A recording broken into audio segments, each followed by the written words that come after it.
Le voy a pasar la palabra entonces para arrancar a Amalia Gamio, del Comité sobre los Derechos de Personas con Discapacidad de la ONU. Ella lo va a hacer, Amalia lo va a hacer de manera virtual. Es nuestra primera expositora de hoy. Amalia. A los diputados Daniel Fernando Arroyo y Juliana Cabeza de la Comisión de Discapacidad por invitarme hoy. Es muy breve el tiempo, pero inicio recordando que la convención es un tratado internacional vinculante para los países que lo ratificaron, Argentina desde luego entre ellos, que por cierto últimamente está retrocediendo respecto a las recomendaciones que le hizo el comité en marzo de 2023. Entre cosas muy importantes, el Consejo para la Discapacidad al Ministerio de Salud, cuando era un ente independiente. Eso es un terrible retroceso de enfoque medicalista hacia las personas con discapacidad y contrario a la Convención. Ojalá que ustedes, señores diputados y diputadas, pudiesen hacer algo. Recuerdo también que los principios generales de la Convención, contemplados en el artículo 3, nada tienen que ver con medicalismo o asistencialismo, solamente con derechos humanos. Y también recuerdo que la Convención debe estar estrechamente vinculada a los Objetivos de Desarrollo Sostenible de la Agenda 2030. Hablamos ahorita de las pensiones. Bueno, evidentemente tiene que ver con los objetivos de desarrollo sostenible, porque, por ejemplo, en el objetivo 4 habla de educación. Si no tenemos educación, difícilmente tenemos acceso a un empleo, del que habla el objetivo de desarrollo sostenible 8. El Objetivo de Desarrollo Sostenible 10 habla sobre reducción de las desigualdades. Educación, empleo, pensiones, todo eso tiene que ver sobre reducción de las desigualdades. Y desde luego el 11, con ciudades inclusivas, es muy importante. Porque sabemos que las personas con discapacidad han sido sujetas a grandes inequidades. Son más propensas a experimentar pobreza y sufrir malnutrición. Tienen menos oportunidades de recibir educación. Tenemos datos de que los niños con discapacidad en la mayoría de los países de renta baja y media sigue siendo un reto. La brecha entre los niños con discapacidad que no disfrutan del derecho a la educación en igualdad de condiciones con los demás es un gran reto. 93 millones de niños con discapacidad se encuentran en los que tienen más probabilidades de quedarse atrás, sobre todo los de zonas rurales y remotas. Tienen menos oportunidades de obtener empleo. En 91 países y territorios de 8 regiones geográficas, la relación empleo-población de las personas con discapacidad mayores de 15 años es del 36% de media, mientras el de las personas sin discapacidades es del 60%. Y la situación es peor para las mujeres con discapacidad, ya que la relación empleo-población de estas mujeres con discapacidad es inferior a la de los hombres con discapacidad. Y también tienen menos acceso a servicios públicos tales como agua limpia para beber, sanitización, vivienda y transporte. La Agenda 2030 establece que más del 80% de las personas con discapacidad viven en pobreza. Es terrible esto, verdaderamente. Y ahora que escucho que hay una reducción del presupuesto para las personas con discapacidad, se me estruja el entendimiento.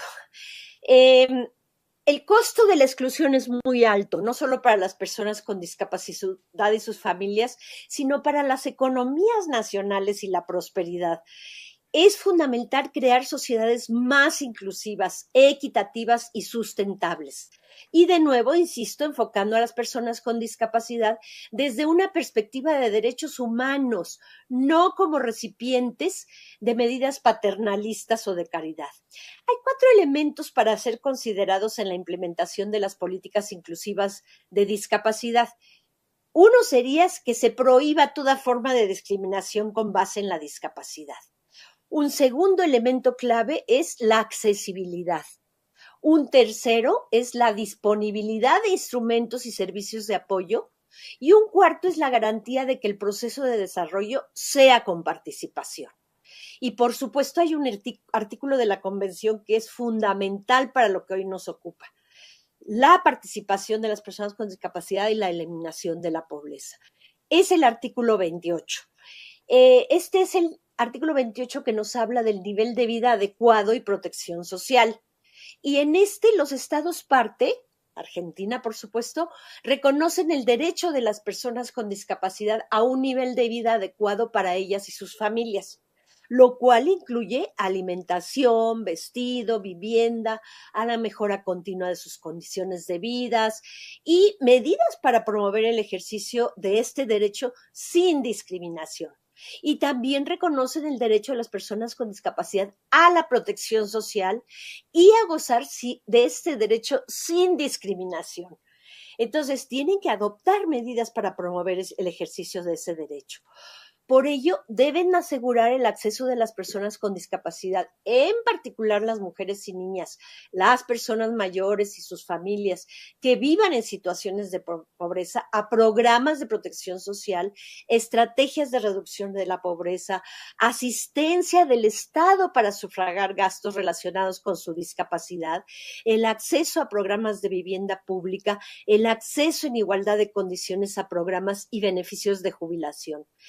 Es muy lamentable que en la mayoría de los estados parte de la convención, los beneficios que se otorgan a las personas con discapacidad sean eliminados cuando obtienen un empleo remunerado. Y acabo de escuchar que lamentablemente ustedes ya regresaron a eso también. Y me explico. La discapacidad ocasiona gastos colaterales que deberían ser sufragados al completo por el Estado. De manera que la persona con discapacidad tenga o no trabajo, debería recibir estos beneficios o bien que el total de los gastos por discapacidad sean cubiertos por el Estado para estar acorde con la convención. Ahora, si no cuenta con empleo, se deberá muy probablemente a que el Estado no le brindó las oportunidades adecuadas para una educación en igualdad de condiciones que los demás y en consecuencia le será difícil encontrar un empleo, ya que también el Estado no le está brindando la capacitación necesaria ni las oportunidades de un empleo digno. En esa situación deberá recibir no solo una pensión por desempleo, sino la aportación que debe recibir por los gastos que, como dijimos antes, ocasiona la discapacidad, a menos que viva en un estado que le proporciona todo lo necesario para cubrir las necesidades de la propia discapacidad, como sucede en algunos países nórdicos. Ahora, si cuenta con un empleo remunerado, pues qué bueno, estará contribuyendo al desarrollo personal, familiar y del país. Pero si el Estado no le cubre esas necesidades derivadas de la discapacidad, entonces deberá recibir la aportación de parte del Estado para que los cubra. Amalia, te pedimos si podés ir redondeando tu exposición. Sí, yo ya estoy por terminar. Bien, perfecto. Este artículo 28, leído junto con otros artículos de la Convención, también se correlaciona ampliamente con los Objetivos de Desarrollo Sostenible, con la meta 4, que es asegurar una educación inclusiva, la 8, promover el crecimiento económico sustentable y un empleo decente, y el objetivo 10, que es reducir las desigualdades dentro de los países y entre ellos, y en favor de las personas con discapacidad, en relación con los artículos interrelacionados con la Convención. Pues el tiempo es muy breve. Yo les envié una presentación en PowerPoint que es complementaria de lo que acabo de decir. Muchísimas gracias por su atención y confiamos en ustedes para que las cosas mejoren en Argentina y vuelvan a ser tanto que los felicitamos en marzo de 2023 y que se cumplan las recomendaciones que les hicimos. Muchas gracias.